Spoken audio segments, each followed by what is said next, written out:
और लाइट के लिए जाते हैं तो हमसे पैसे मांगते 40,000 रुपये दो तब आपकी लाइट लगेगी। दिखाया जाएगा कि हाँ जी इतने हमारे स्टाफ के बंदे काम कर रहे हैं, वो होते ही नहीं है यहाँ पे, दिखाई नहीं देते कहाँ पे। जहाँ भी देखोगे कूड़ा ही कूड़ा दिखाई देगा सर। हमें दूसरी पार्टी लानी है, 15 साल पुरानी कांग्रेस ही लानी है। इन दोनों को हमें पसंद ही नहीं है, बिल्कुल कोई साफ सफाई नहीं, कूड़े के ढेर।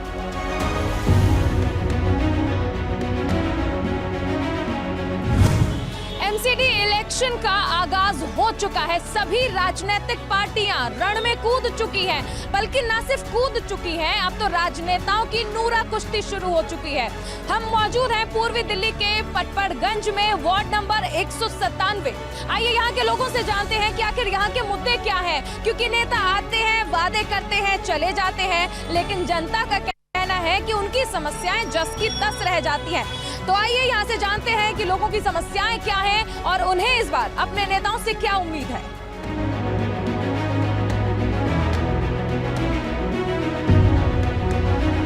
तो चलिए, हम यहाँ पर वार्ड नंबर 197 में हैं। किसी भी काम की शुरुआत होती है मंदिर पे जाकर आशीर्वाद के साथ। तो देखिए, यहाँ पर एक बहुत पुराना मंदिर है और यहाँ पर कुछ लोग भी मौजूद हैं, कुछ लोग जमा हैं। आइए इनसे बातचीत करते हैं और इनसे जानते हैं कि आखिर वार्ड नंबर 197 के मुद्दे क्या हैं।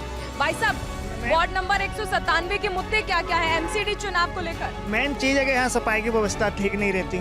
उन्होंने इंस्पेक्टर जी के पास जाओ, वो कहते हैं जी हमारे 4 बंदे लगे हुए हैं, 6 बंदे लगे हुए हैं। जब कोई वीआईपी जाएगा तो सफाई होने लगेगी। वीआईपी गया 10 मिनट 15 मिनट के बाद फिर ऐसे हो जाएगा जैसे देखो कूड़े की सफाई। पब्लिक खुद दुखी है। दिखाया जाएगा कि हाँ जी इतने हमारे स्टाफ के बंदे काम कर रहे हैं, वो होते ही नहीं है यहाँ पे, दिखाई नहीं देते कहाँ पे। आप देख रहे हैं कितना सालों से मंदिर टूटा हुआ है। ये मंदिर मस्जिद गुरुद्वारों के ऊपर आवाज़ उठाते हैं। ये देखिए ना मंदिर की कैसी हालत हो रही है। मंदिर को देखते हुए आप देख लो कि आज तक 2 ईंटें नहीं लगवाई पाई है सरकार, और ये मस्जिद और मंदिरों की बात करते हैं। बताओ इस चीज़ के बारे में हम क्या कहेंगे उनसे, सरकार से क्या उम्मीद रखें? मंदिर और मस्जिद का इस्तेमाल सिर्फ राजनीति के लिए करते हैं, काम नहीं? बिल्कुल जी, राजनीति के लिए किया जा रहा है। और कहे माननीय केजरीवाल जी के लिए, केजरीवाल जी आज से कम 10 साल से परिवहन मंत्रालय भी उनके पास है। क्या नाम है, केंद्र सरकार में नितिन गडकरी जी हैं परिवहन के मंत्री। आज टैक्सी वाले, ऑटो वाले इतने परेशान हैं। इनके सर के ऊपर एक ओला उबर जैसी कंपनियों को बैठा के तैयार कर दिया है, जो कि हमारे लोगों से 25% कमीशन, जो कि किसी के अंडरटेकिंग नहीं आती है। ठीक है, आप हैं यहाँ पर देखिए, एक ऑटो वाले भैया भी हैं। जिस तरह ये कह रहे हैं कि ओला उबर वाली कंपनियां बिठा दी हैं, ऑटो वाले भी परेशान है दिल्ली में, क्या कहेंगे? बिल्कुल सही कह रहे हैं जी, वो बिल्कुल सही कह रहे हैं। गैस के भाव देखो 80 रुपये से ऊपर है। न्यूज़ चैनल के माध्यम से हम लोगों ने देखा कि हमारा किराया बढ़ चुका है।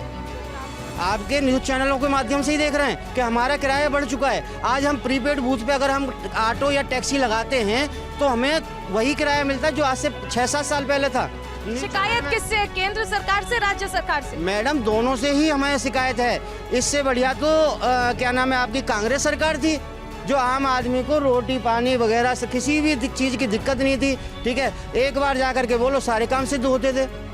सफाई की समस्या यहाँ पर है, पानी को लेकर समस्या यहाँ पर है। आइए कुछ और लोगों के पास चलते हैं और उनसे जानते हैं और क्या क्या समस्याएं यहाँ पर है।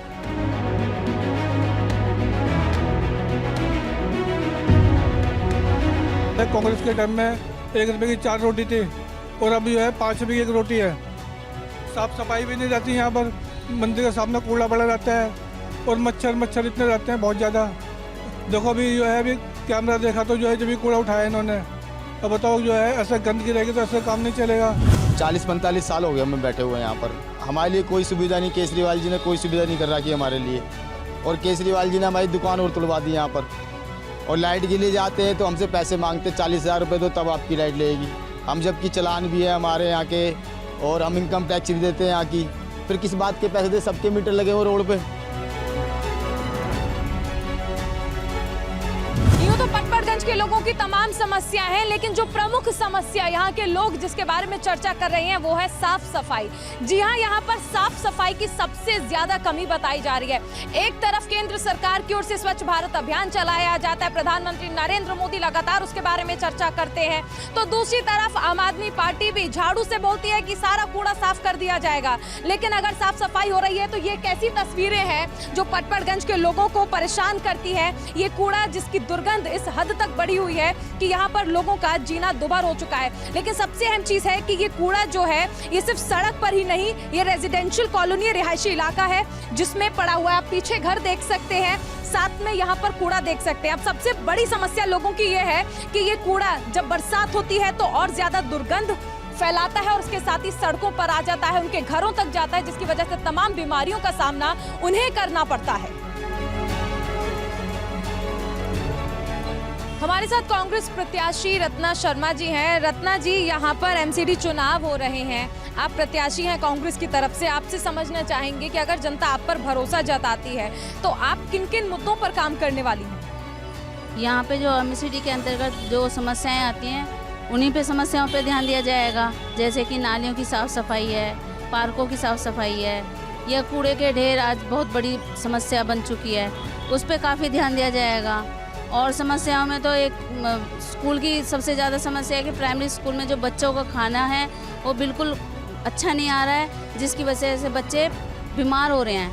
पानी भी साफ़ नहीं आ रहा है वहाँ पे देखा जाए तो मच्छरों की इतनी परेशानी हो रही है, बच्चों को डेंगू हो रहा है। तो ये समस्याएं कोई एक नहीं है, समस्याओं का अंबार लगा हुआ है। तो सारी समस्याएं जो 15 सालों से इन पे किसी चीज़ों पे गौर नहीं किया गया, जो दूसरी पार्टी थी 15 साल से थी, तो उन्होंने अभी तक इस पे कुछ काम नहीं किया। और मैं भी यहीं की हूँ, तो इन समस्याओं से कहीं ना कहीं मैं भी जुड़ी हुई हूँ। मैं खुद समझती हूँ कि समस्या क्या है, मैं खुद उनको झेल रही हूँ। एमसीडी का बोर्ड लगा था, यहाँ पे वो बोर्ड लगा हुआ है एमसीडी का ही पार्क है। अब एमसीडी का जी हमारा काम ही नहीं है, और बिजली कंपनी ने अनऑथराइज जो है ना इसमें ये लगाया हुआ है ट्रांसफार्मर, और उसको कोई हमारे सुनने को तैयार नहीं है। इस सौंदर्यकरण के अंदर कोई भी ऐसा सौंदर्य वाली चीज़ नहीं लगवाई, ना कोई पेड़ लगवाया, ना कोई बेंच लगवाया, ना कुछ लगवाया। उसके बाद केजरीवाल जी की सरकार आई, उसके बाद उन्होंने तो और बहुत बड़ा काम करा कि वो कह रहे थे हमारे अंडर में तो ये पार्क ही नहीं है, ये तो एमसीडी ने बनवाया, हमारे अंडर में नहीं है, मतलब सरकार।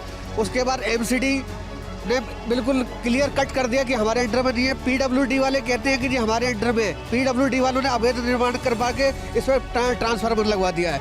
और सबसे दूसरी बात और ये है, हमारे जो पटपड़गंज की एंट्री है, पटपड़गंज विधानसभा से सब जीतते हुए आते हैं, सब क्या कहते हैं, बीजेपी वाले भी जीतते हुए आए हैं, आम आदमी वाले भी जीतते हुए आए हैं, 20 साल से जो है सब जीतते हुए आए हैं।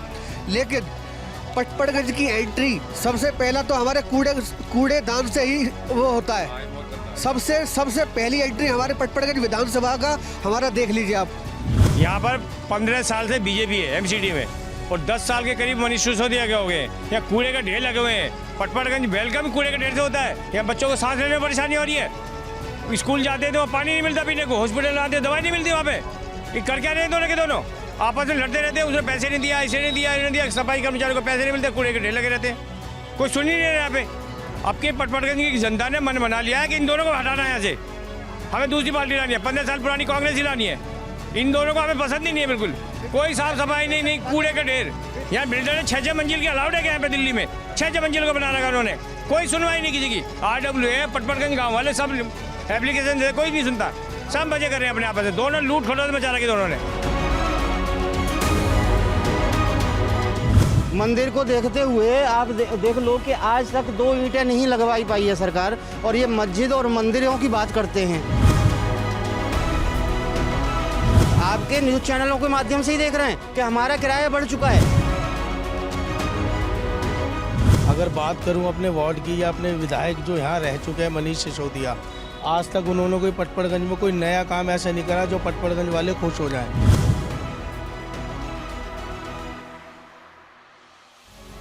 पटपड़गंज के श्यामा प्रसाद मुखर्जी अस्पताल में है हम, जिससे एमसीडी के द्वारा बनाया गया है। यहाँ पर मरीजों को भी तमाम समस्याओं का सामना करना पड़ता है। एक महिला हमारे साथ हैं, आपसे समझना चाहेंगे, जानना चाहेंगे कि आप यहाँ पर अस्पताल में आई हैं ये सोचकर कि सरकारी सुविधाएं जो हैं वो आपको मिलेंगी, आप यहाँ की सुविधाओं से कितना संतुष्ट हैं? यहाँ 9 बजे आना पड़ता है और 2 बजे हम लोग जाते हैं यहाँ। और जो रोजगार वाले हैं उनको छुट्टी लेनी पड़ती है। और यहाँ ब्लड टेस्ट का कोई सुविधा नहीं है। ये ब्लड टेस्ट को लिखते हैं और फिर हमारे को प्राइवेट कराना पड़ता है ब्लड टेस्ट। अस्पताल में आए, पर्चा है आपके पास? अच्छा, मैं अपने कैमरामैन से कहूंगी कि इन पर्चों को दिखाएं एक बार। ये 5 दिन की दवाई देते हैं, कहते हैं पीछे से जो है सप्लाई नहीं आई दवाई की और हमें बार बार चक्कर लगाना पड़ा। 5 दिन में आना पड़ता है। आप लगाइए महीने में कितनी बार छुट्टी लेके आदमी आएगा यहाँ पर। अगर 5 दिन में आता है वो तो महीने में कितने दिनों से छुट्टी लेनी पड़ेगी। और शुगर पेशेंट जो होते हैं इनकी तो रेगुलर दवाई चलती है, कम से कम उनको 15 दिन की दवाई तो मिलनी ही चाहिए। और ये जो 5 दिन की दवाई देते हैं, 5 दिन में हर आदमी 5 दिन छुट्टी करके नहीं आएगा, फिर उससे जो है शुगर की दवाई से वंचित हो जाएगा। इसलिए उसको 5 दिन आना पड़ता है। प्राइवेट आदमी कैसे अपना गुजारा करेगा।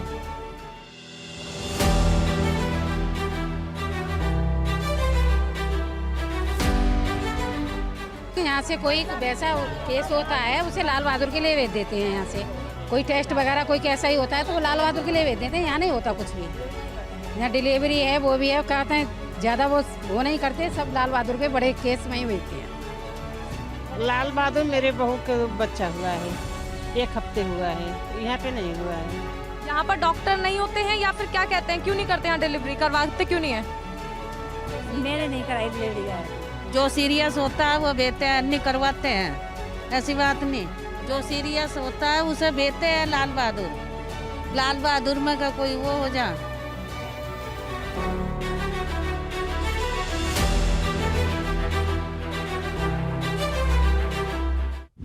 देखिए, वार्ड की समस्या बहुत सारी है।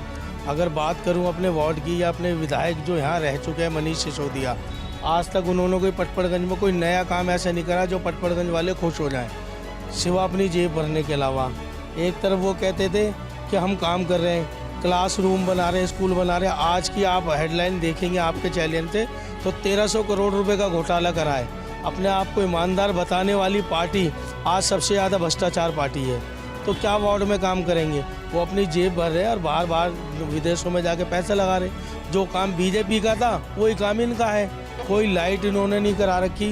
रात में कोई बहन बेटी निकलती है तो इन पे एक लाइट भी नहीं सही कराई। आप दिखा सकते हैं अपने चैनल से। ये लाइट कांग्रेस के टाइम में लगी थी, शीला दीक्षित वाले जब कांग्रेस थी। ये इन पे बल्ब नहीं बदलवाया जाए। ये अपने आप को बोल रहे हैं कि हम काम कर रहे हैं। यहाँ पर कूड़ेदान है, उसकी सफाई नहीं होती। सफाई होगी कैसे? जाओ आप उन लोगों को तनख्वाह नहीं दोगे तो खाली पेट तो भजन होते नहीं। आप रात दिन अपने घोटाले में फंस रहे हो। आप कह रहे हो हम काम कर रहे हैं। पटपड़गंज में इन्होंने एक भी काम अगर अच्छा करा हो, एक भी काम इन्होंने कोई ऐसा नहीं करा कि जिसमें ये वोट ले सके आगे। जो ईमानदार कहते थे अपने आप को वो सबसे ज़्यादा भ्रष्टाचारी निकले। सिवा हिंदू मुस्लिम के इन्होंने कोई काम नहीं करा। अब इनके चेहरे खुलते जा रहे हैं, नकाब उठ रहे हैं इनके चेहरे से।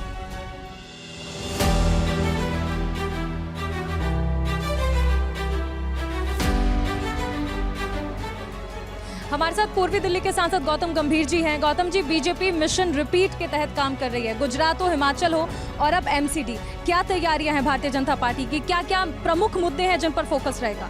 देखिए, मैं एमसीडी का मुद्दा ज़रूर आपको बता सकता हूँ। गाजीपुर लैंडफिल जिस तरीके से पिछले 3 साल में 50 फीट नीचे है, मुझे पूरा विश्वास है एक और बार अगर भारतीय जनता पार्टी आती है एमसीडी में तो अगले 5 साल में आपको ये सारे लैंडफिल नहीं देखने को मिलेंगे। और उससे ज़्यादा इंपॉर्टेंट क्या है कि अगर आप मल्टी लेवल पार्किंग की बात करें, हम मल्टी लेवल पार्किंग देना चाहते हैं। हम साथ ही में सफाई जो हमने सेग्रीगेट की है, डोर टू डोर कलेक्शन, वो बहुत बड़ा मुद्दा था पहले, लेकिन आज हमने प्राइवेटाइज़ किया है। तो ये जो सारा झूठ बोला जा रहा है ना कि घर से कूड़ा नहीं उठता, गली गली में कूड़ा है, मुझे नहीं लगता कि इसमें कोई भी सच है।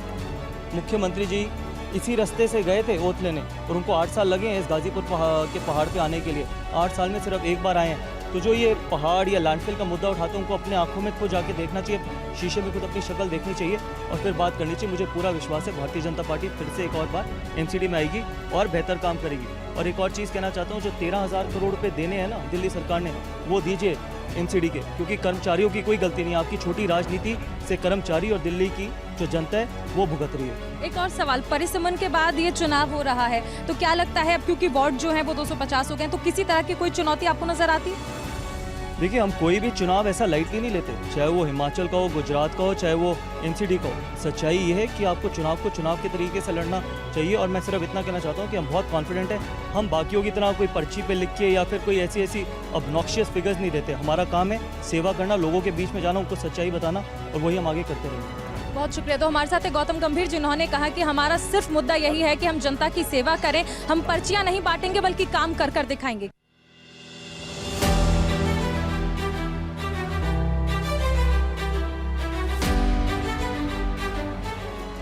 पटपड़गंज में वार्ड 197 के लोगों की समस्याओं को हमने सुना और जाना भी।